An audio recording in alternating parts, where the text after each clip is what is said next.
Hi అండి, నమస్తే. Welcome to cook with Manju. ఇవాళ మనము ఫంక్షన్ స్టైల్ దొండకాయ 65 ఎలా ప్రిపేర్ చేయాలో చూద్దాము. చాలా చాలా టేస్ట్గా ఉంటుంది. ఈ దొండకాయ 65 ఎలా ప్రిపేర్ చేయాలో ఇప్పుడు వీడియోలోకి వెళ్ళి చూసేద్దాం. ముందుగా ఇక్కడ నేను 1/2 kg దొండకాయలు తీసుకున్నాను. ఈ దొండకాయలను వాటర్లో నీట్గా కడుక్కొని తడేమి లేకుండా బాగా తుడుచుకున్న తర్వాత ఇలా చివర్లు కట్ చేసుకోవాలి. కట్ చేసి వేసుకున్న తర్వాత ఈ దొండకాయలో మనము 4 ముక్కలు వచ్చేటట్టుగా కట్ చేసుకోవాలి. ఇక్కడ ఈ దొండకాయలో కొన్ని గింజలు అంటూ ఉన్నాయి, కానీ లేత దొండకాయలు తీసుకుంటే బాగుంటుంది. మీరు అలా లేతగా ఉండేటివి తీసుకోండి. ఇప్పుడు వీటిని మనమైతే ఇలా 4 ముక్కలుగా వచ్చేటట్టు కట్ చేసుకోవాలి. మరీ సన్నగా కట్ చేసుకున్నామంటే ఫ్రై చేసినప్పుడు ఇవి సన్నగా అయిపోతాయండి నూనెలో వేపుకోవడం వల్ల. అందుకని ఈ సైజు ముక్కలుగానే కట్ చేసుకుంటే బాగుంటుంది. మనం తీసుకున్న దొండకాయలన్నీ ఇలా కట్ చేసుకోవాలి. నెక్స్ట్ ఇప్పుడు మనం ఈ దొండకాయలోకి ఒక 2 టేబుల్ స్పూన్స్ వరకు కార్న్ఫ్లోర్ వేసుకుందాం. తర్వాత ఇక్కడ మైదా ఒక టేబుల్ స్పూన్ వేస్తున్నాను. తర్వాత రైస్ ఫ్లోర్ ఒక 2 టేబుల్ స్పూన్స్ వరకు వేస్తున్నాను. ఈ రైస్ ఫ్లోర్ కార్న్ఫ్లోర్ వేసుకోవడం వల్ల బాగా క్రిస్పీగా వస్తుంది. ఇప్పుడు ఇందులోకి రుచికి సరిపడా ఉప్పు 1 టీ స్పూన్ దాకా వేశాను. తర్వాత 1 టేబుల్ స్పూన్ మాత్రమే చిల్లీ పౌడర్ వేసుకోండి. నెక్స్ట్ ఇప్పుడు ఇందులోకి కొంచెం పసుపు వేసుకుందాం. ఆ తర్వాత మనం ఇక్కడ కొద్దిగా గరం మసాలా, నెక్స్ట్ కొద్దిగా ధనియా పౌడర్ వేసుకోవాలి. అల్లం వెల్లుల్లి పేస్ట్ అప్పటిదప్పుడు ఫ్రెష్గా చేసుకొని వేసుకుంటే బాగుంటుంది. వేసేసుకున్న తర్వాత ఈ మసాలాలన్నీ దొండకాయకు పట్టేటట్టు మంచిగా ఇలా కలుపుకోవాలి. ముందైతే వాటర్ వేయవలసిన అవసరం లేదండి. వాటర్ లేకుండానే ఇలా ముక్కలకంతా మసాలా పట్టేటట్టు కలుపుకోవాలి. ఇక్కడ చూసారు కదా, ఇలా కలుపుకున్న తర్వాత జస్ట్ కొంచెం వాటర్ మాత్రమే తీసుకొని ఇలా స్ప్రింకిల్ చేసుకోండి, సరిపోతుంది. ఎక్కువగా వేయవలసిన అవసరం లేదు. ఇలా కలిపేసుకుంటే సరిపోతుంది. ఈలోగా మనం ఆయిల్ కూడా హీట్ చేసుకొని పెట్టుకోవాలి. ఆయిల్ ఎక్కువ హీట్లో ఉండొద్దు, మీడియం హీట్లో ఉండాలి.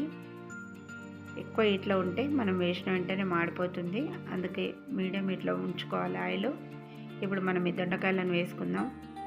వేసేసుకున్న తర్వాత మీడియం ఫ్లేమ్లో పెట్టుకొని ఫ్రై చేసుకోవాలి. వేసిన వెంటనే కదిలించకండి. ఒక 2 నిమిషాల తర్వాత ఇవి కాస్త వేగుతాయి. అప్పుడు వీటిని అటు ఇటు తిప్పుకుంటూ మంచిగా కలర్ వచ్చేంత వరకు, క్రిస్పీగా అయ్యేంత వరకు వేపుకోవాలి. ఇక్కడ చూడండి, ఇలా అయ్యేంత వరకు వేపుకోండి. ఇలా కలర్ రావాలి, క్రిస్పీగా కూడా కావాలి. ఇలా వేపుకొని తీసేసుకోండి. మనం మిగతా దొండకాయలు ఉన్నాయి కదా, అవి కూడా వేసుకొని వేపుకుందాము. ఆయిల్ ఎక్కువ హీట్లో ఉంటే కొంచెం హీట్ తగ్గిన తర్వాత ఫ్రై చేసుకోండి. ఇలా అన్నీ వేసేసుకోవాలి. మీడియం ఫ్లేమ్లో గోల్డెన్ బ్రౌన్ కలర్ వచ్చి క్రిస్పీగా అయ్యేంత వరకు వేపుకోవాలి. చాలా చాలా బాగుంటాయండి. పప్పు అంచుకు, సాంబార్ అంచుకు చాలా బాగుంటాయి. చపాతీలోకి కూడా తీసుకోవచ్చు, బాగుంటుంది. చూసారు కదా, ఇలా వేగాలి, మంచిగా క్రిస్పీగా రావాలి.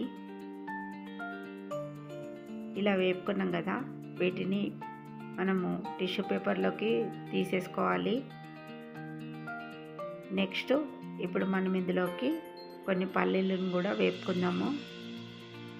పల్లీలు మంచిగా దూరగా ఎంతవరకు వేపుకోవాలి. మీరు కావాలంటే కాజు కూడా వేసుకోవచ్చు. ఇలా వేపుకొని పక్కన పెట్టేసుకుందాం. ఇప్పుడు కొద్దిగా కరివేపాకు కూడా క్రిస్పీగా అయ్యేంతవరకు వేపుకోవాలి.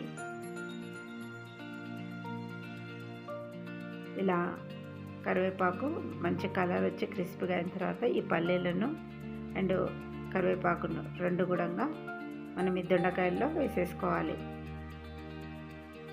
చూసారు కదా, కరకరలాడే దొండకాయ 65 రెడీ అయిపోయింది. చాలా అంటే చాలా బాగుంటుంది. పప్పు సాంబార్ అంచుకు బాగుంటుంది. డైరెక్ట్గా కూడా రైస్లో కలుపుకొని తీసుకోవచ్చు, లేదంటే చపాతీతో కూడా తీసుకోవచ్చు. చాలా చాలా టేస్ట్గా ఉంటుందండి. మరి మీకు ఈ రెసిపీ నచ్చినట్టయితే మీరు కూడా తప్పకుండా ట్రై చేయండి. ట్రై చేసిన తర్వాత ఎలా వచ్చిందో కామెంట్ చేయండి. మరిన్ని ఇంట్రెస్టింగ్ వీడియోస్ కోసం ప్లీజ్ నా ఛానల్ని సబ్స్క్రైబ్ చేసుకోండి. Thanks for